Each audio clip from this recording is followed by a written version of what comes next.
Good morning, students. This is our geography period, and we start our second lesson inside our earth from some days. So, today we study about structure of the earth on the basis of varying density of other physical and chemical properties of rocks. The earth can be divided into three concentric layer. अब देखो अर्थ जो है 3 layer में divide की है. कौन से layer है वो? Crust, mantle and core. This arrangement can be compared to an onion with its layers one inside the other. देखो इसके पहले ही वीडियो में मैंने आपको बताया है, अगर अर्थ के इंटीरियर के बारे में आपको जानना है तो हम ओनियन के थ्रू वो जान सकते हैं. जैसे ओनियन के लेयर कैसे होते हैं, वन इनसाइड द अदर, एक लेयर दूसरे लेयर के अंदर होता है, वैसे ही अर्थ का इंटीरियर फॉर्म हुआ है. तो सबसे पहला अर्थ का लेयर है क्रस्ट. क्रस्ट के बारे में अब हम देखेंगे. The crust is the solid outermost layer. It is also called the lithosphere. अब देखो जो अर्थ का आउटर मोस्ट लेयर है जिसे हम लिथोस्फीयर कहते हैं वही क्रस्ट होता है. It is a relatively thin layer.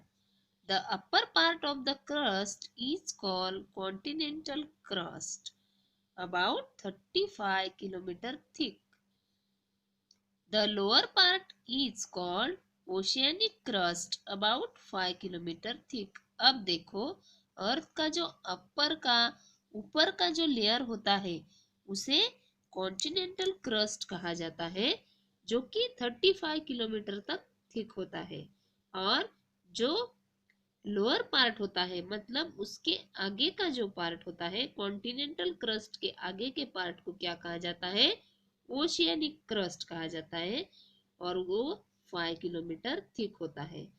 The continental crust made up of silica and alumina and so it is also called cell.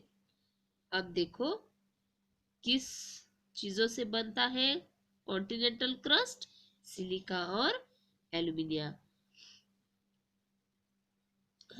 The oceanic crust is made up of silica and magnesium and therefore also called Seema.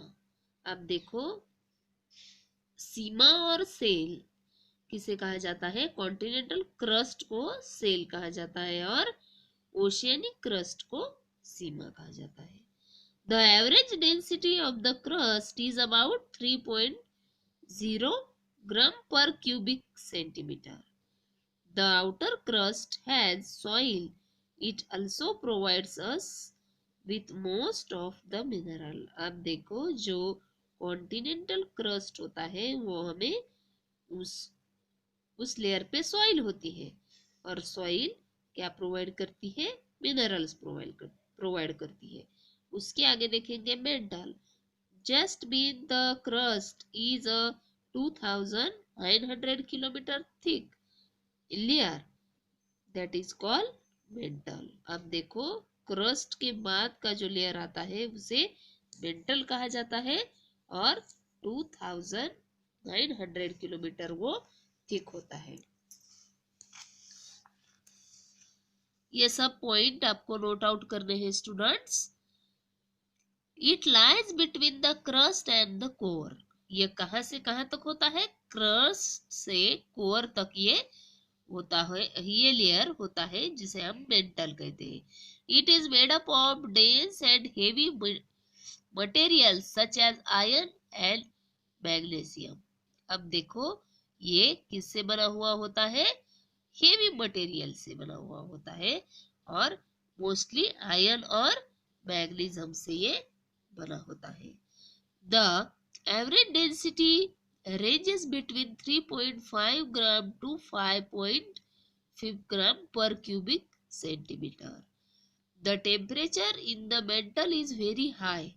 Magma is found in this layer. अब देखो ये बहुत heavy material से form हुआ होता है ये mental layer, इसलिए यहाँ का टेम्परेचर बहुत ज्यादा हाई होता है और कभी कभी इस लेयर में ही मैग्मा हमें मिलता है या मैग्मा इस लेयर में तैयार होता है जो अब हम वोल्केनो में जो पाते हैं उतनी हीट इस मैग्मा में होती है। अब आगे देखेंगे core. The core lies below the mantle and around the center of the earth. It is also called biosphere. अब ब्रासस्फीयर।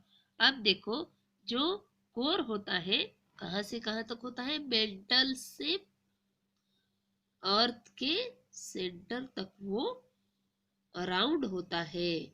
The average radius of the core is about 3500 kilometre और 3500 किलोमीटर तक वो फैल चुका होता है। It is made up of heavy metals such as nickel and iron. Therefore, it is also called leaf. The temperature of this layer varies between 2200 degrees Celsius and 5000 degrees Celsius. The average density ranges between 5.0 gram and 30.0 gram per cubic centimeter. अब देखो इस layer का temperature सबसे highest होता है 200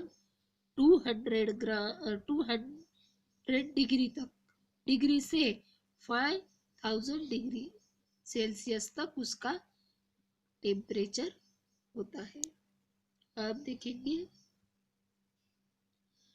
material of the earth crust, rocks and minerals. अब जो outer layer है अर्थ का जिसे हम लिथोस्फीयर भी कहते हैं और कॉन्टिनेंटल क्रस्ट भी कहते हैं, उसके बारे में हम स्टडी करेंगे। The lithosphere is made up of rocks and minerals. Rocks are those materials which are obtained from the earth's crust. They include not only the hard materials such as granite and marble, but also soft and loose materials such as chalk, clay, sand and sand. अब देखो ये जो lithosphere है वो rocks से और minerals से form होता है और जो हमें अर्थ के क्रस्ट से रॉक्स मिलते हैं वो सब इस लिथोस्फीयर में होते हैं और ऑब्वियसली वो क्रस्ट ही होता है। और इस क्रस्ट में सिर्फ हार्ड मटेरियल ही हमें नहीं मिलते बल्कि सॉफ्ट मटेरियल भी हमें मिलते हैं जैसे कि क्ले, सैंड, चॉक के जैसे। Rocks are made up of minerals. Rocks कैसे बनते हैं? मिनरल्स से बनते हैं।